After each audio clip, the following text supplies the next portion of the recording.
Marquez is done. Marquez is finished. There is no more future for Marquez in MotoGP. He just wanted to make a point in the first race. Aprilia is a lot like Dungeons and Dragons. He doesn't get much credit for that, but he's the guy.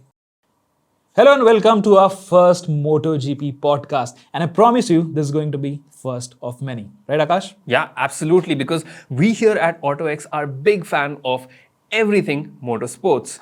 This is the first MotoGP podcast, but there will be something for F1 fans real soon. And we have been covering motorsports for over a decade, if I'm right.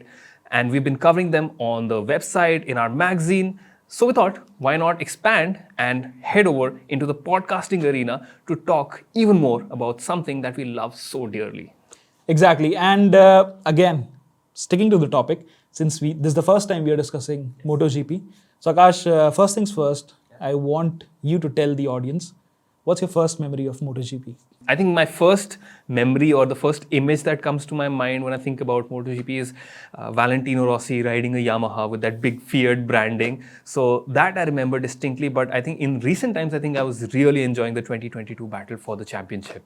What is your first memory of MotoGP? I think more or less the same, because I started watching in early 2000s when Rossi was dominating. The thing that got me into MotoGP was, of course, the Pedro era when Repsol Honda was at the forefront.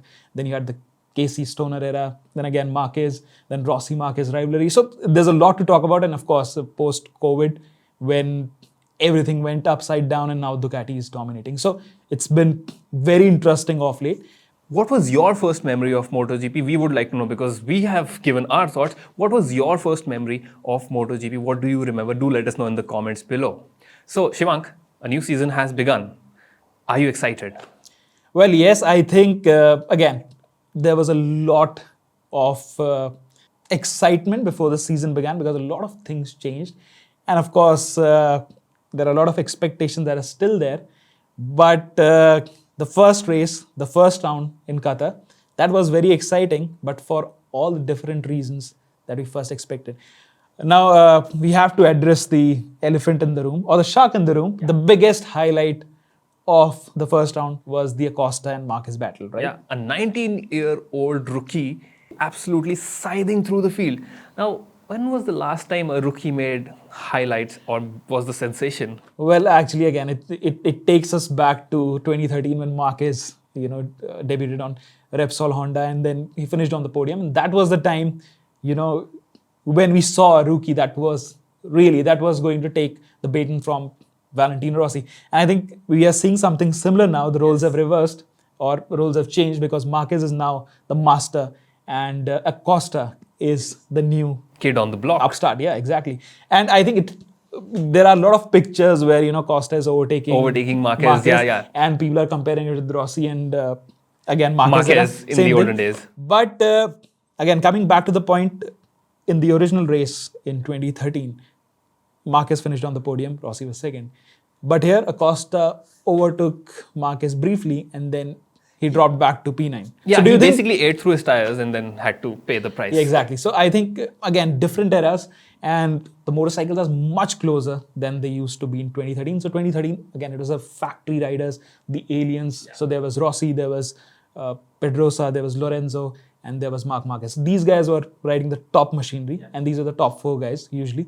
But now MotoGP is close. It's very close. Very close. Even if you blink your eye, that's the difference between Q1 and Q2. I think for for Acosta, it was amazing performance. Of course, he burned his tires in the process, but overall, I have to say that he just wanted to make a point in the first race, and he did that. Right? He grabbed all the attention, including Marc's, because he overtook the 8-time world champion. And I think his thing is, just like Marc or Rossi before, he is going to be very smart, very clever, and he's going to make an impression, and he wants to be in the head of his rivals. And he knows Marc Marquez is the strongest. One to beat, basically. Yeah, exactly. I think mind games wise, it's always in Marquez, Rossi, Lorenzo even. And now I think Acosta, I see something similar. Some hints of like that feistiness that I think we've been missing in the last few years. That feistiness in the races, that hunger for battle is just not there. But with Acosta, I think I saw hints of that in the first race where he was just charging. I think, MotoGP of late, I'd say Marquez was always the guy, always a headstrong guy. But of late, what has happened is it is a little too friendly. I saw a little bit of rivalry last year between Jorge Martin and Pecco Bagnaia, right? Because there was this rivalry, but again, it was not. It was very cutthroat. gentlemanly. Yeah, like I mean, on the track, not- it was very close. But off the track, no mind games really. It was not as fierce. But I think with Acosta, he's showing his true potential. He finished P9, and then in the sprint, he was P7. Not that far off the winner. I think he was just 4 seconds behind the winner. Very close. Yeah, in the In sprint. fact, in the race, he was the second KTM out of the 4.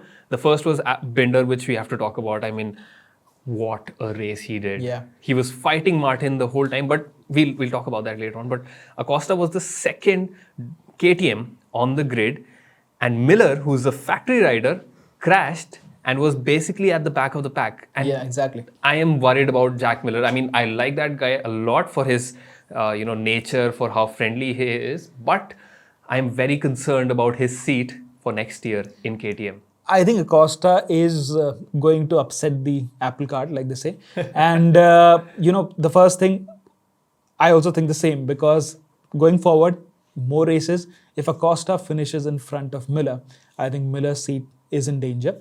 And most probably Acosta will be Promoted to the factory team, promoted to like, the factory team. real soon. That's, I mean, everyone in their grandma knows this, that this is probably going to happen. And given the talent that Acosta has, given the promise, and also, he is a superstar in the making because the media loves him. As far as I know, everyone on the Twitter was talking about him. He's taken over the Marquez hype train. Yeah, just by exactly. the way. I think, yeah, exactly. Because everyone is expecting Marquez on a Ducati will come and just storm through the field and he'll be the man to watch out for. Yeah. Of course, we'll talk about Marquez in a little while. But I think the main star of the first round of the MotoGP was, of course, the guy who grabbed all the headlines. I'm not saying probably he's the best finisher or is the most impressive in terms of race pace or anything, but the guy who grabbed all the headlines, it was definitely Pedro Acosta. Yeah, and talking about Marquez, do you think this is a different Marquez we are seeing than the last few years? Because obviously with Honda, it was almost like Marquez is done. Marquez is finished. There is no more future for Marquez in MotoGP. But then he made that historic move, moving away from Honda to a Ducati. And again, we know Ducati is dominant, but we expected, I think, a little more. But the drive or the ride that we saw from Marquez in Qatar was rather conservative. That's what the impression I got. I think he was being a little conservative because, he has had a lot of injuries, a few career-ending injuries. And I don't think he wants that now, knowing that he has a good bike. And if he's consistent, he can fight for the championship. So do you think that, did you also see a similar thing? I think probably, but I also I truly believe that Marquez is a changed man now. He is not the same old Marquez who was wild all the time. And especially even before his Ducati debut, everyone is saying, including Cal Crutchlow last year, he said if you give Marquez a Ducati, no one will see which way he went. Of course, that's a good headline. But when I heard it, I knew that Marquez was going to dominate, or I was expecting him to dominate, but I knew that given the new competition, with Bagnaia or Martin, they are very fast. And I knew that he was going to be in the mix, but he's not going to be lost, at the front. Also, Martin and Bagnaia have been riding this Ducati for a while, and Marquez has just switched onto it. So, see, again, that's another thing because all great riders, Marquez, same thing, going back to 2013, when he jumped on that factory ride, he was straight away fast. He won the championship in his debut year, right? So that's Marquez's talent, and he is a generational talent. So you won't see, we have seen Acosta, but you won't see many Acostas or Marc Marquez, Even for Acosta to match Marquez's 6 titles, 6 MotoGP Premier Class titles, it is a tall order, especially given the level of competition that is there. But I think for Marquez, I still think he can fight for the championship. And I say that because I'm sure Marquez is not going 100% right now. He's still at 95%. This was the opening round. He didn't want to mess things up. He didn't want to crash, right? He pushed to the absolute limit. I don't think to the absolute limit. He pushed to the limit, but he really didn't find the limit. Over the limit, Over the basically. limit, actually, what he used to do with the Honda. And that's also because of the Ducati's different style. And he says that, the Ducati is more about the rear. The rear grip of Ducati is phenomenal, but he's not getting the front end feel of the Honda. And same thing, we haven't seen him abuse the front end. He's not breaking in deep like how he used to do with the Honda. So I'm missing that Marquez where He goes, hasn't passed the vibe check with the new Ducati yet. yeah, exactly. But still, he was very fast, and he was just 0.172 off Martin during the qualifying, right? So he has got that one lap speed as well. Of course, the difference between the top riders is very thin now, very slim. So there are fine margins. So you can't really blame Marquez. He is trying everything, but I still think we have to see there is a lot more to come from Marquez, and he's still there. Plus, you don't have to forget that he is right now the top GP23 rider. He's riding an year-old bike, whereas Martin and Bagnaia are riding the updated version, which is as per the testing times, as per the pole lap records. Well, that is a faster bike and it's better in every area. So for Marquez to, during his first round, go out there to finish P5 in sprint and P4 in the main race, I think he's there. And you also have to realize that Qatar is not his favorite track. His favorite track, yeah. I think in the last 8 years, he has only, not last 8 years, but it's only 8 times that he has finished in top 4. He has only won once, which is 2014, I think, which was the year when he was dominating from the start till the end, right? So he won all, I think, first 12 races. So that was the year that he won in Qatar. Otherwise, he's always finished like second or third. He's always been on the podium. But I think when we move to European circuits, the next one is Portimao, right, in Portugal. But even that circuit, I think it'll take him some time to get used to it. So, according to your calculations, because you really like Marquez, I think you would be the right person to answer this. By when do you think Marquez will, be one with the new Jeep? Or not I think you just have bike? to wait for Qatar, Texas, because that's a circuit he knows. It's an anti-clockwise circuit. Marquez really like going left, and he's really fast. So I think in that circuit, if everything goes well, Marquez will be fighting for the win. I'm not saying just for the podium, but probably for the win if he continues the progress that we are seeing right now. Even if he can't beat the GP24s, Pecco or Martin, I still think he's going to be in the hunt. He's going to be the top 3 because, again, given by all the signs, given by the fact that he's Marc Marquez and he's riding a very, probably the last year's championship winning machine.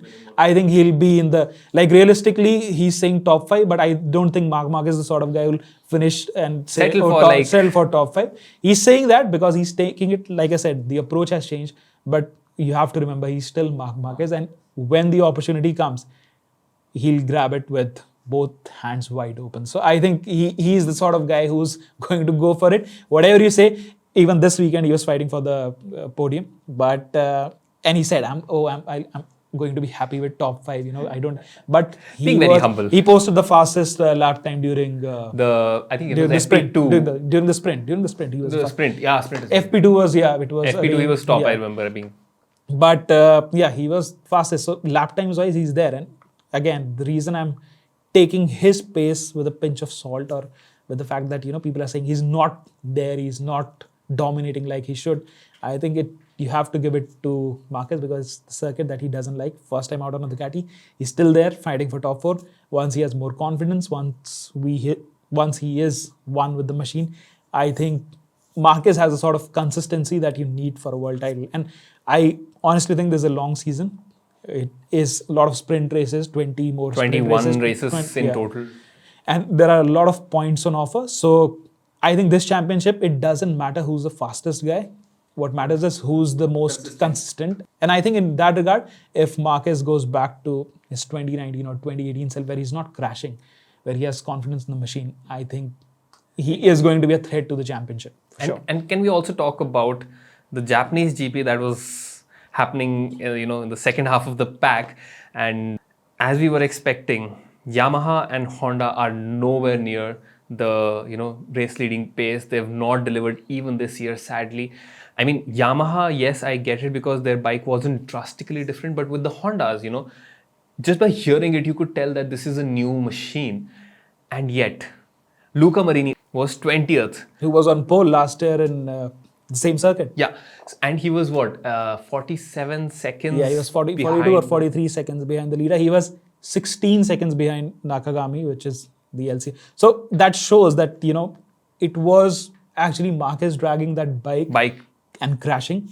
And again, I think it's much the same story, even though I read it somewhere on Twitter, I think, that this year the race pace was much faster. So KTM's during the sprint was 16 seconds faster than last year, which was just 3 months. I think it's a 3 months old. 3 months because, ago, yeah. So they're 16 seconds faster. Ducatis were around 11 or 12 seconds faster than last year.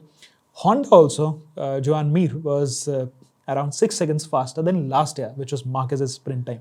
But they have gotten faster, but not to the extent that they need to. Yeah, but the Europeans have taken it forward even more.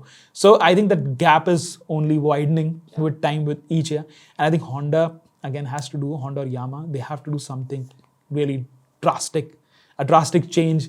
I think, it looks quite grim for Japanese manufacturer. And I think they really have to. I don't know what happens. They have new concessions this year, so a lot more testing. But I don't think you can change the elemental behavior of a motorcycle over the season, especially given the kind of competition you're getting from Europeans, including Aprilia. Aprilia was quite close during the sprint. But Aprilia has those technical gremlins, which I thought they would have fixed this year. Last year also. I think Aprilia, I think as a motorcycle, it's very difficult to gauge Aprilia's performance. Yeah. I don't know if it's because of the riders, because maybe Aleix is not as consistent. Maverick is also not that consistent. But sometimes they're on the podium. In fact, after the sprint, Marquez and Bagnaia, they said that the favorite is Aleix because the tire wear, I think it was much less. Much less. They're kinder on the tires. The bike is also much more stable through the corners, high-speed corners. So probably I think Aprilia is really it's really hard to gauge, like I said, because sometimes it's the rider, sometimes it's the bike. I don't know what's happening. And maybe it's time for a change at Aprilia. I think they need a more... I'm not saying that Aleix or Maverick are not great but a riders, more robust rider is that. But I think they need someone like Fabio Quartararo, I'd say, who's motivated, right? Who has won a world championship and who's the guy who can just go flat out, and it'll also match his riding style because he's riding the Yamaha and he is a corner speed guy, like the way he carries so much speed. So I think they need someone like Fabio Quartararo who has that something extra, in store to give. And I think Aprilia would really benefit from a rider like Quartararo. And I think probably next year is when all the shake-ups will happen and then maybe we'll have more excitement. I want to talk about the race winner, which is Bagnaia. And, he doesn't get much credit for that. But he's the guy who's out there defending number one plate. There's pressure from Marquez, there's pressure from Martin, there's pressure from Binder even this year. But the way he won the race, he completely was in control from the start till the checkered flag. And I think he doesn't get enough credit because he gets lost in this Acosta Marquez battle. Yeah. Marquez moving to Ducati. Poor guy has just won 2 championships and still not getting enough press. I think that's why. But credit where it's due. I think he is still the man to beat. And he's won with the Ducati right now. And I think he's like Max Verstappen and Red this Bull. year I think I'm still a little skeptical because he can make a few mistakes here and there. Like last year also, towards the start of the season, he did crash a few times. So I'm just keeping my opinions a little. I think that same thing happened because during the sprint, he was P4, Marquez was really close. So I was thinking, this will look really bad if Marquez overtakes him. And, during the first race, he's riding technically the superior GP24 as compared to Marquez, and Marquez riding the first time. But I think Bagnaia is the sort of guy who takes it, who's steady, right? He looks at the long game. He looked at the long game. He observed everything on sprint. He knows there are more points on offer on Sunday, and that's why he's the guy who's leading the championship right now. And again, since we're talking about people who don't get enough credit, Brad Binder is the other guy. He is riding KTM. Only rider riding like a madman. Yeah, only guy who he finished in P2 in both the main race and the sprint. And he's the only KTM there in sea of Ducati. So he's the lone warrior there. KTM I think has made like a nice step. Of course, they have kind of stepped up. But I still think, like he said, he thinks that the Ducati, they have something in reserve to fight him, but he's going 100% all the time. So I still thinks that there is something, like he needs something more. But again, to go out, he is on the limit all the time. And I really love Binder's style. Like I think he's a mix of a bit of Casey Stoner and Marc. Even last year, I think the most hard racing moments that we saw were from I think he is a little wild and I really love his style. And again, I hope he gets his due this year. I hope KTM has sorted the bike out because again, he's going to get a lot of competition from Acosta as well. Once Acosta Pecco, learns Marquez. the tricks of the trade, tire management and all that. This time probably he wasn't there, but he's going to get that rivalry from Acosta as well. And I think that is going to be a Perhaps big. Miller will also put in a fight to take, to keep his seat. Let's hope, because see, Qatar usually the first round, I don't think everything. It doesn't tell you the whole story because it's not set in stone. Yeah, it's not set in stone, and Qatar is a very unusual track. At night, the races happen, temperatures are totally different. I'd probably reserve my judgment till we move to European circuits where it's kind of more telling. Yeah, and since you mentioned Aprilia, what I equate Aprilia to this year and even last year. Aprilia is a lot like Dungeons and Dragons for those of you who have played. One turn, you throw the dice, you get a 20 and everything's great. One turn, you throw the dice and you get a 2 and you've fallen in a ditch. That's basically Aprilia. And you can't win a championship like that, right? And Aprilia, I think Aprilia is a motorcycle that is up there with Ducatis. It's just missing probably that last bit of magic. That last piece of puzzle, which I think comes from the rider. And again, like I said, Vinales and Aleix, they are not always consistent. They're great riders, of course, but there is something missing on that front. I think they need a star extra rider. Spice that you would that comes from the last 2/10 or 3/10 come from the rider, and I think they need a rider who's hungry and really motivated, like something like Fabio Quartararo. And speaking of which, it's again early days, but Pecco Bagnaia has already signed with Factory Ducati till 26. Till 26, for another 2 years. And that means one factory seat is gone. And the other one is going to be, for Ducati, it's a big problem because they've got some star riders in the lineup, including Marquez, of course, Bastianini, and Martin. Martin really wants that factory seat. Last year also, he was expecting that he'd be promoted to the factory squad and he'll be replaced. And he'll replace Bastianini. Didn't happen because he didn't win the championship. So this year, he's even more motivated. So they really have a problem. So what do you think? Who's going to get the factory Ducati seat? See, I think in terms of pure performance, I think Martin is a better rider than Bastianini. He showed that to us last year. I won't say better. I think Bastianini last year it was just bad luck. No, not just that. Better option. I think probably at this point in time. I'm not saying Bastianini is bad. Last year, obviously, he had the injury. He could not fight for a lot of the races. But even if you look at the previous records, like Martin really matured last season. He did not have those, you're 10 seconds ahead of the field and you're still falling and crashing out of the lead and then, losing all those points. So that did not happen. And if we manage that happened actually once, I think it was in Indonesia where. But once. But yeah, actually he's mature. Yeah, exactly. So this year, if he's able to repeat that, I think Bastianini's seat is really in danger. Marquez, I'm not too sure if Ducati would want to pit Marquez against their star rider, their star child, Pecco. So maybe because of that, and also maybe Marquez just might, talk to Red Bull and be like, hey, that KTM seat, can I get instead of Miller, okay, Acosta is good and all, but can I just get on that bike and maybe fight and give you your title and your championship? So maybe that. I know that this is wild, but I think probably Marquez is the next guy who's going to go to Factory Ducati.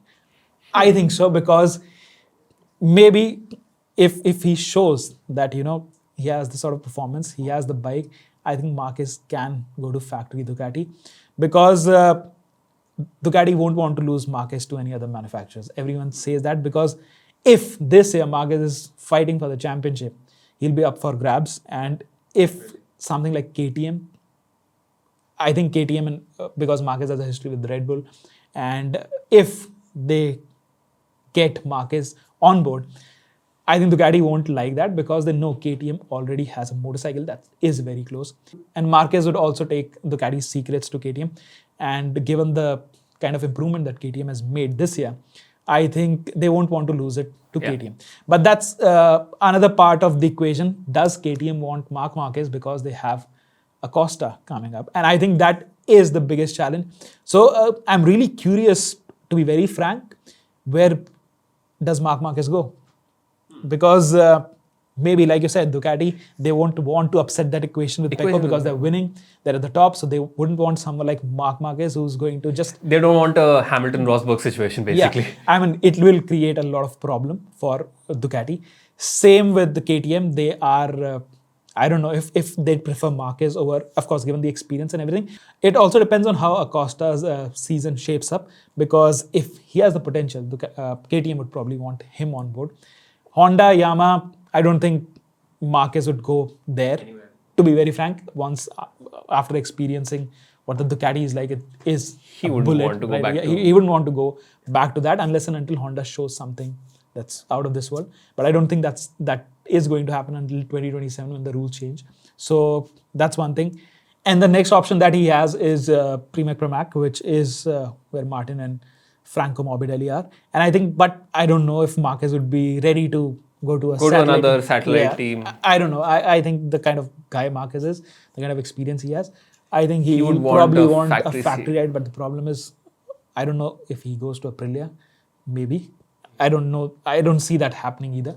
So for me, probably Marquez, maybe factory Ducati or KTM are the likely option. But it's a big question mark needs because, to be answered. Yeah, because there are a lot of riders now and everyone has the potential. It'll also depend on what Marquez does this season. And if in the next 3-4 races, if Marquez is at the top fighting for the podiums, I think I'm pretty sure by the halfway point of the season, there'll be some conversations It'll be very happening. interesting to see what Ducati does with Marquez, because they chased Marquez during his heydays, right? And Marquez was winning with Honda, so he never thought he'd go to Ducati. But now the roles have reversed. So does Ducati still want Marc Marquez, given that they're winning championships and they have a lot more riders, young riders who are fast? A lot of talent is there out there. Yeah, but I'd love to see Marquez and factory Ducati. That would be something. Because I think maybe they can do even better. But again, given the fact that Pecco is already winning, and there is so much potential for so much off-track drama in terms of that silly season and where things will end up. And talking about ending up, I think we should put a full stop here, because you and I, being the MotoGP fans that we are, we could go for another 23 to 24 hours, turn this into a Lemo-style podcast. But that is not what we want to do. Our memory cards are probably full by now. So we'll put a full stop here. And like we mentioned before, that there will be more MotoGP podcast episodes for you to enjoy. So yes, that's a wrap of our first MotoGP podcast. We hope you enjoyed it. And there is the next round coming up in 2 weeks' time in Portimao in Portugal. And I'm sure a lot more things will unfold there during the race. Yeah, and I would like to, before we leave, I would like to know your top 3 prediction for Portimao. Ducati. I think that's how it's going to be. Hey, that's cheating, huh? Ducati. I think it's going to be like that, but I'd say the factory Ducatis, and probably I think Marquez would be in the mix, but don't rule out the KTM. So I've given you the top 5 sort of prediction. What's yours? I think Pecco, then Martin, and then third one, that's a difficult one.